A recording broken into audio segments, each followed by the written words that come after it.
Assalamualaikum warahmatullahi wabarakatuh. Salam sejahtera, salam dan bahagia. Baik, pada kesempatan kali ini saya akan melakukan supervisi kelas terhadap salah satu teman saya. Di sebelah saya ada Ibu Nur Fitri, Guru Bahasa Indonesia SMA Negeri 3 Pangkal Pinang.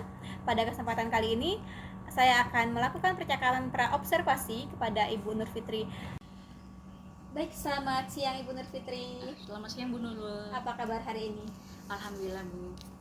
Baik Bu Nur Fitri, sebelum melakukan supervisi di kelas, saya akan melakukan kegiatan praobservasi dan tujuan supervisi ini nanti adalah supaya kita melihat bagaimana proses pembelajaran yang dilaksanakan di kelas, kemudian kita akan melihat, merefleksikan juga proses pembelajaran nanti agar pembelajaran ini berjalan dengan maksimal. Kemudian tujuan pembelajaran juga dapat tercapai dengan baik. Kemudian sebelum supervisi saya izinkan saya untuk memberikan beberapa pertanyaan ya Bu. Iya, silakan Bu. Yang pertama terkait tujuan pembelajaran. Jadi tujuan pembelajaran yang akan dicapai pada pembelajaran kali ini apa? Dan materinya materi apa Bu Nur Fitri? Materi yang akan saya lakukan pembelajaran ini teks eksposisi. Eksposisi. Kemudian tujuan ada pembelajaran di kelas 10. Tujuan pembelajarannya, sebelum saya melakukan supervisi saya juga sudah menyiapkan modul pembelajaran. Tujuan pembelajaran saya pada teks eksposisi ini yaitu pelajar dapat menyusun atau menulis teks eksposisi sesuai dengan struktur dan kaidah kebahasaan yang tepat. Baik. Nah, kemudian nanti area pengembangan yang hendak dicapai pada pembelajaran kali ini apa Bu Nur Fitri? Area pengembangan itu terkait pada pengetahuan, keterampilan. Jadi ada beberapa pengetahuan yang ingin dicapai dan juga keterampilan. Kalau keterampilannya itu atau pengetahuannya, yang pertama mereka saya harap area pengembangannya dari tujuan pembelajaran itu siswa dapat membedakan perbedaan antara teks eksposisi dengan teks yang lainnya. Terus juga mereka juga dapat menentukan ciri-ciri eksposisi itu apa aja. Terus juga mereka juga dapat memahami pengertian, strukturnya dan kaidah kebahasaan eksposisi itu sendiri. Oke, baik Bu Nur Fitri, tadi area pengembangannya adalah pengetahuan dan keterampilan. Pengetahuan seperti yang sudah Ibu sampaikan. Kalau keterampilannya seperti apa Bu Nur Fitri? Keterampilannya salah satunya dapat meningkatkan keterampilan berpikir kritis mereka. Jadi di sini kan eksposisi biasanya mengangkat tentang realitas sosial. Jadi di sini mereka memang ditingkatkan keterampilan berpikir kritis atau lebih peka terhadap realitas sosial yang ada. Jadi mereka lebih peka apa sih yang menjadi masalah di sekitar mereka. Baik Bu Nur Fitri, untuk mencapai tujuan pembelajaran itu strategi seperti apa yang sudah Ibu Nur Fitri persiapkan nih? Iya. Model pembelajaran yang saya persiapkan untuk pengajaran kali ini itu dengan model berdiferensiasi. Itu di sini saya gunakan diferensiasi pada produk. Jadi di sini saya tidak menentukan saya sendiri gitu. Jadi saya memberi pilihan pada siswa saya, ada 3-4 pilihan. Salah satunya pada tidak hanya menulis saja. Jadi ada yang mungkin mereka terampil pada digital, jadi saya memberikan pada infografis produknya itu. Ada yang mungkin tidak digital tapi mereka jago dalam seni, itu menggunakan scrapbook gitu. Jadi tidak monoton pada tulisan aja. Baik Bu Nur Fitri, terima kasih untuk praobservasi ini. Kita cukupkan dulu, kita ketemu di kelas untuk supervisi kelasnya. Terima kasih Bu Nur Fitri. Ya, kasih Bu Nurul. Memberi salam.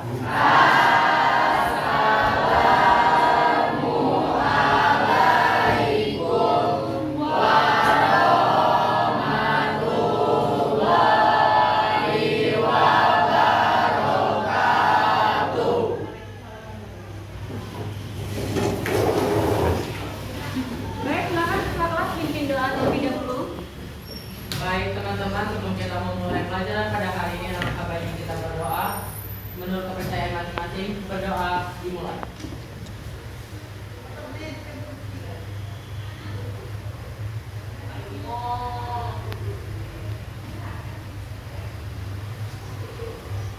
Berdoa selesai. Warahmatullahi wabarakatuh. Kita lihat di depan kita sudah belajar masuk ke teks eksposisi. Sekiranya ada yang tahu apa itu teks eksposisi? Ada yang bisa menjelaskan apa itu eksposisi? Mungkin sudah belajar sebelum pertemuan hari ini. Silakan. Yang mungkin tahu sedikit saja tentang eksposisi. Silakan lagi.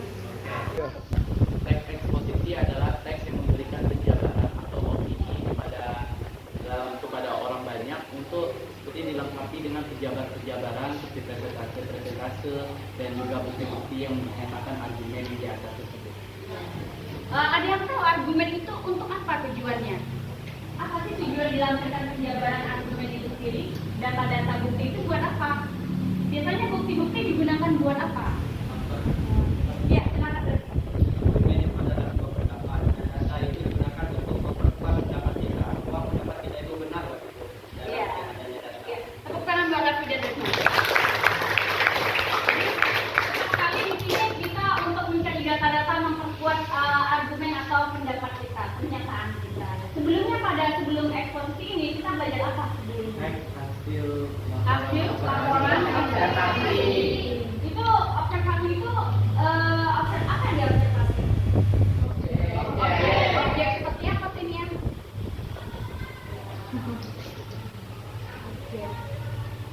Objek apa sih Nia? Seperti apa? Listina tahu objek seperti apa?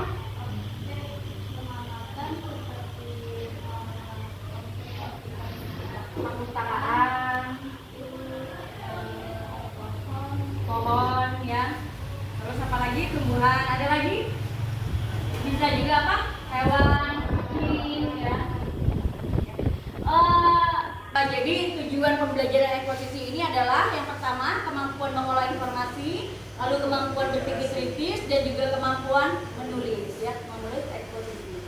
Seperti biasa, setiap kita memulai teks bahasa ya, kita pasti akan selalu memahami pertama pengertian, lalu yang kedua struktur, lalu kaidah kebahasaan. Di sini tujuan teks eksposisi buat apa? Menjelaskan informasi tertentu agar dapat menambah wawasan membaca. Ini juga jelas ya. Strukturnya ada berapa di sini? 3. Ada apa aja? Tesis, ada yang bisa menjelaskan apa itu tesis pada eksposisi? Ananda, coba jelaskan apa itu tesis.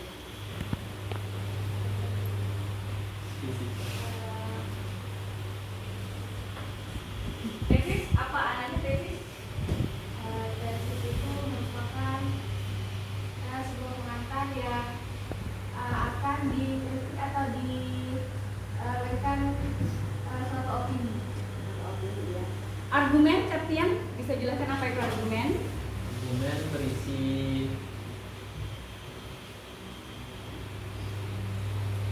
Apa? Berisi alasan yang dapat memperkuat argumen penulis dalam memperkuat suatu pendapat. ya, suatu gagasan atau rekomendasi. Kalau dilihat dari strukturnya, topik apa yang dapat kita angkat menjadi teks eksposisi? Topik apa saja yang dapat kita angkat menjadi eksposisi? Mungkin topik yang berkaitan dengan apa? Misalnya perundungan atau korupsi atau topik apa saja yang dapat diangkat menjadi eksposisi? Apa? Hak asasi manusia. Contohnya spesifiknya apa? Sumber daya manusia. Berarti berkaitan dengan pengangguran, kemiskinan, ya oke, itu masuk di bidang ekonomi. Ada lagi topik yang dapat kita angkat pada eksposisi selain daripada hak asasi manusia? Representasi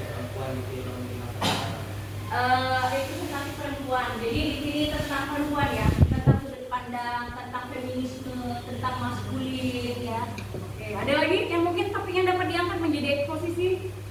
Hal-hal yang mungkin di sini banyak terjadi kesalahpahaman di masyarakat sehingga kita perlu menuliskan eksposisi tentang hal itu. Ya, Revi. Aliran sesat. Seperti aliran sesat yang seperti apa? Seperti yang memberikan dia atas namakan agama, namun yang dia berikan itu tidak sesuai dengan nilai-nilai dalam agama.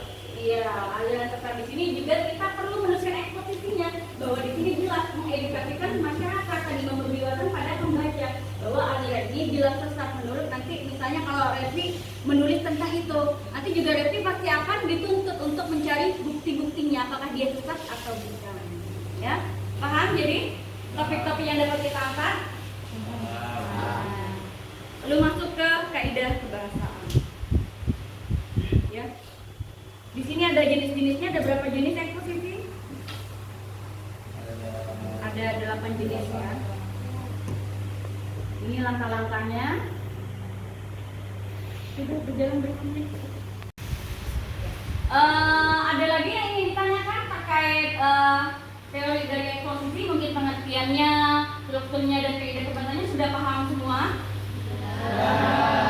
Ya seperti biasa, karena sudah paham kita akan lanjut ke penugasan ya. Apakah memang benar-benar sudah paham atau belum? Sekarang ya, ini ada tugasnya ya.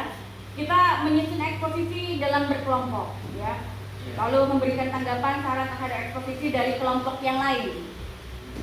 Sebelum kita memulai tugas kita biar tidak kebingungan dan tugas kita juga tepat dengan tujuannya, di sini Ibu akan memberi contoh. Di sini ada apa judulnya?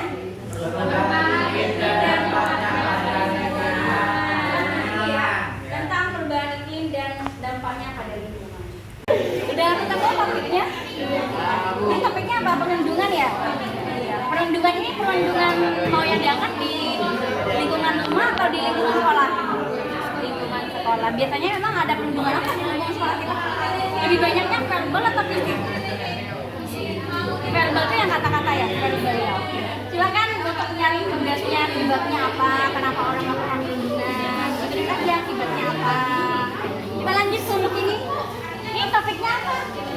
Pandangan negatif terhadap Oke, itu maksudnya gimana topiknya yang mau diangkat maksudnya? lebih ke representasi negatifnya. Contohnya Contohnya kayak misalnya kita melihat nih konten kayak dari film-film tuh kalau misalnya representasi perempuan tuh kayak negatif sebagai objek seksualitas. Nah di sini nih lebih ke arah mengembalikan kayak oh ternyata nilai-nilai positif perempuan Indonesia tuh banyak bukan hanya yang negatif aja gitu. Jadi jelas sekali ya di sini mereka ingin mengkritik tentang representatif atau makna dari perempuan melalui karya seniman Indonesia ya. Ada nggak karya yang mau mungkin ada film atau apa? Kebetulan kami ngambil film Kupu-Kupu Malam Itu tahun berapa? tahun 2022. Baru ya, baru banget ya. Iya, sedang itu memperluas representasi perempuan di desa. Jadi ini topiknya sangat bagus ya untuk diangkat ya, biar perlu untuk halayak mengetahui apa sih makna perempuan yang silakan dilanjutkan. Ya kelompok 7 sudah punya topik yang akan dibahas. Topik apa? Parenting. Itu apa maksudnya? Orang tua yang tahu banyak. Oh jadi kayak penekanan gitu ya. Kalau kita tidak punya kebebasan,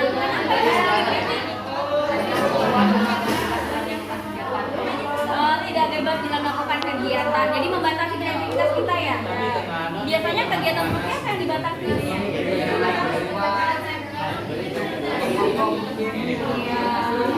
Jadi gimana kita menghadapi parenting? Apa yang kita lakukan? Menjaga kepercayaan orang tua. Menjaga kepercayaan orang tua. Jadi yang pertama kita harus menumbuhkan kepercayaan mereka terhadap kita biar kita nggak terlalu dikekang gitu ya. Gimana cara menciptakan kepercayaan kita sama orang tua?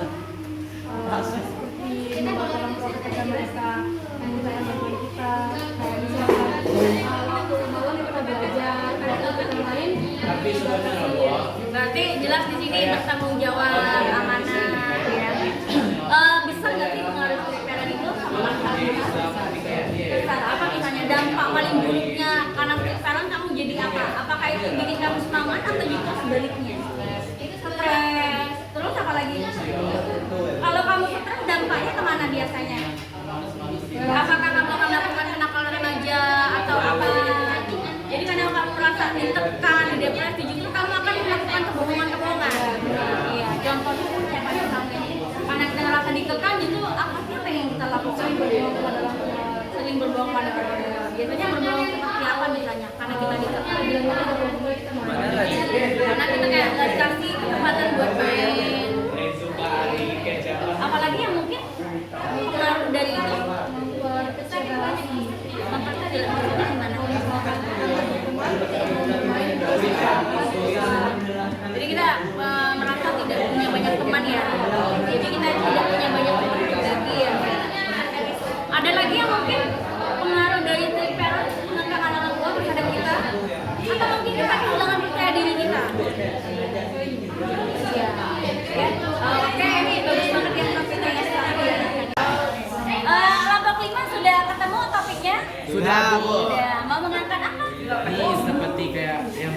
viral sekarang nih, UNHCR yang mengangkat kebijakan tentang Rohingya, suku yang dari Myanmar tuh yang bakal ditempatin Akan diungsikan di di Aceh, Indonesia. Tapi kayak kebijakan ini terlalu baik terhadap sehingga memanjakan mereka. Jadi kita nggak boleh terlalu baik. boleh kan kita tuh menerima mereka Ya. dengan syarat akan dipulangkan nantinya. Tapi Kalau misalnya ada nggak sih resiko yang kita terima kalau kita menerima mereka? Ada. terutama Apa? pemberdayaan ekonomi. Ya, terutama uang negara itu berkurang karena kita Banyak menerima mereka. dialihkan ke dananya. Jadi pengalihan dana negara itu tidak bijak lagi karena kita menerima warga negara dengan jumlah yang besar. Sedangkan Oke. negara Indonesia saja butuh, kadang yang masyarakat kecil tuh belum tentu mempunyai fasilitas atau makan misalnya 35.000 sehari juga Jadi susah, tetapi mereka dianggap kurang bijak ya, kurang tepat ya kebijakan itu ya. Apalagi sampai dibikin badan gitu. 70.000 BNCH itu. Iya, kayak lembaganya. 70.000 sehari Apanya? untuk biaya makan orang. Jumlah mereka. Enggak, Bu, kami cari data, Bu, kalau kami bikin ekspor. Oke, makanya ini nanti dicari datanya ya jumlah mereka untuk membuktikan bahwa kebijakan itu memang sebaiknya dipikirkan kembali oleh pemerintah. Oke, selain dari dampak itu mungkin ada dampak apa kepada masyarakat sekitar atau secara luas rakyat Indonesia? Pertama yang orang di Aceh itu kayak iri sama mereka. Ya, Kenapa bisa iri sama mereka? karena mereka mendapatkan makanan dari negara kan. Iya. Ya, pagi sore itu diberi, sedangkan mereka rakyat yang asli dari Aceh itu harus bekerja dulu mencari uang untuk mendapatkan Iya. makanan. Jadi Sehingga mereka kayak mengusir dengan sendirinya tanpa diusir. oke. Ada lagi yang mungkin? Nah, kalau kita itu berarti pengaruh atau dampaknya itu memang lumayan buruk ya buat kita ya. Kalau dari kamu sendiri, harusnya kebijakan apa yang diambil pemerintah untuk menyikapi hal ini sendiri? Mungkin kebijakan Kan kalau kita mengkritik kita harus memberi solusi yang baiknya. Nggak mungkin ya kita mengkritik tanpa memberi solusi ya. Kita anggap itu tidak bijak. Sebaiknya bijaknya bagaimana untuk menyikapi negara sahabat kita yang lagi mengalami masalah itu. mungkin kalau dari sektor pemerintahan bisa pemerintah itu memberikan pemberdayaan ekonomi yang selayaknya kepada Rohingya dan juga masyarakat Aceh. Jangan sampai salah satu masyarakat Aceh warga Indonesia asli itu kayak ditelantarin oleh pemerintah dari segi penggunaan dana pemerintah, dan juga mungkin kalau untuk kayak jangan terlalu dimanjain lah kayak makan itu banyak kayak susah juga menggendong makan mungkin untuk konsumsi itu lebih dikurangi kan. Dan juga untuk misal donasi macam itu kayak minta sama negaranya Oke, sendiri. jadi kesimpulan dari rapi ini, jadi daripada memberi langsung bantuan itu berupa makanan, alangkah baiknya justru kepada pemberdayaan keterampilan mereka. Itu ada manfaat buat negara, ada juga manfaat buat mereka. Misalnya kita mengadakan pelatihan, program daripada memberi bantuan langsung, ya. Yang diberi kerja. Betul, harusnya diberdayakan dengan kemampuan kompetensi kompetensi apa? Kompetensi manusia. Berikan dia mancing, bukan beri dia ikan. Iya, berikan dia pancing bukan berikan dia ikan. Ya, lanjutkan ya tugasnya. Terima kasih untuk hari ini ya. Alhamdulillah untuk pertemuan hari ini sudah banyak sekali indikator yang tercapai. Salah satunya kita sudah pada penegasan, masing-masing kita sudah menemukan topik yang akan kita angkat dan masing-masing kita sudah tahu apa yang akan kita temukan nanti ya. Ketua kelas mohon pimpin doanya terlebih dahulu. Silakan ketua kelas pimpin doanya. Baik, sebelum mengakhiri pembelajaran pada hari ini, alangkah baiknya kita berdoa agar semua ilmu yang kita dapatkan mendapatkan keberkahan dari Allah yang Maha Kuasa. Berdoa dimulai.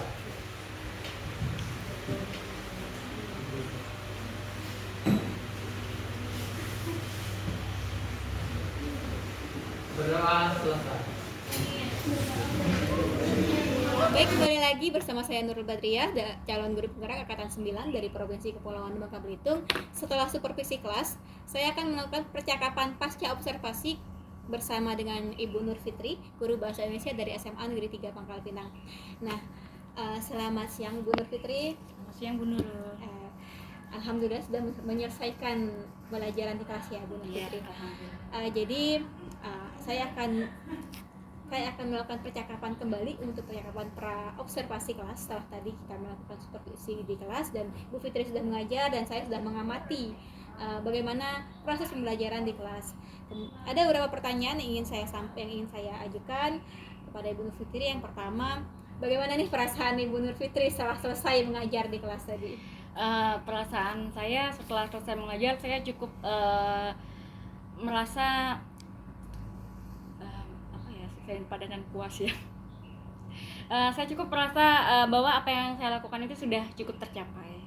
Jadi udah merasa tercapai gitu, baik dari tujuan pembelajarannya Iya, mungkin. saya merasa memang saya sudah melakukan sesuai dengan alur tujuan pembelajaran yang saya rencanakan. Jadi sudah sesuai dengan alurnya, artinya langkah-langkah yang tadi Bu Nur Fitri sampaikan di pembelajaran sudah sesuai gitu tadi. Iya, jadi tidak ada alur yang saya tinggalkan. Jadi ini sudah sampai pada penugasan kelompok. Oke.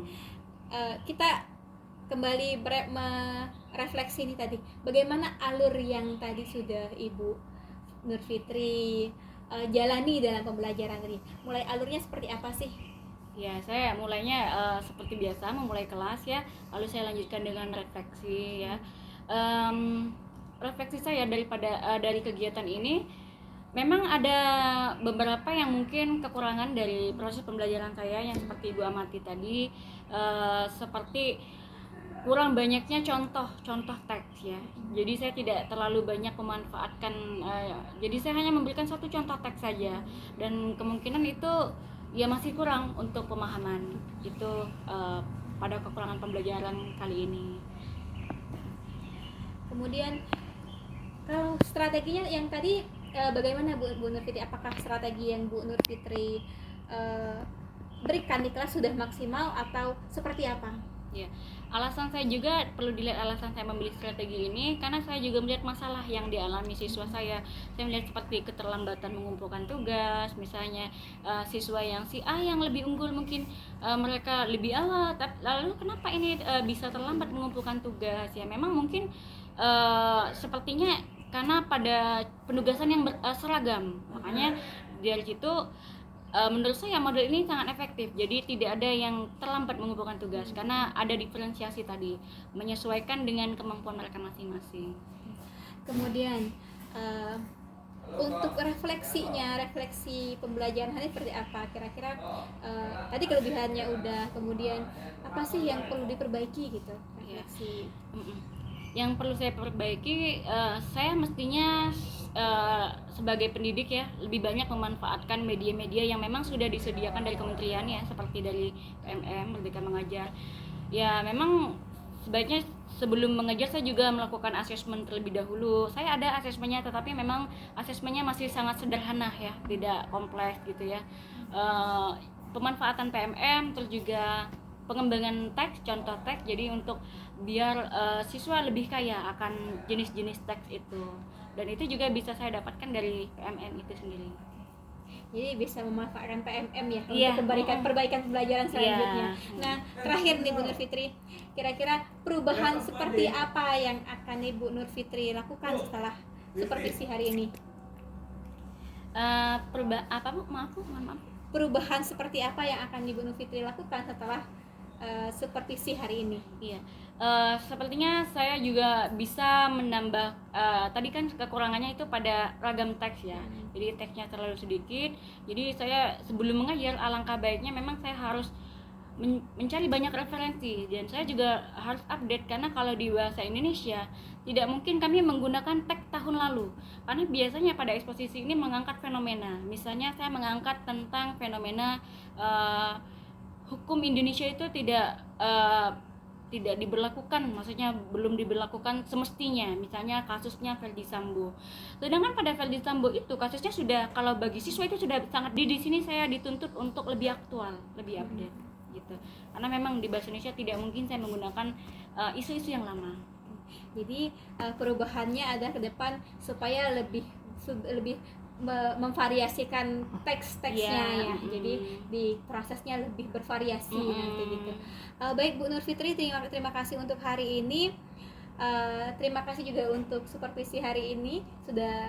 Saya sudah melihat Ibu Nur Fitri sudah maksimal dalam proses pembelajaran di kelas. Ibu Nur Fitri sudah memberikan pembelajaran yang baik untuk anak-anak. Kemudian prosesnya pun saya perhatikan langkah-langkahnya sudah berjalan dengan baik. Kemudian di akhir saya melihat anak-anak juga bisa mampu merespon apa yang disampaikan Ibu Nur Fitri dengan baik. Itu sudah luar biasa sekali Ibu Nur Makasih, Fitri. Bu.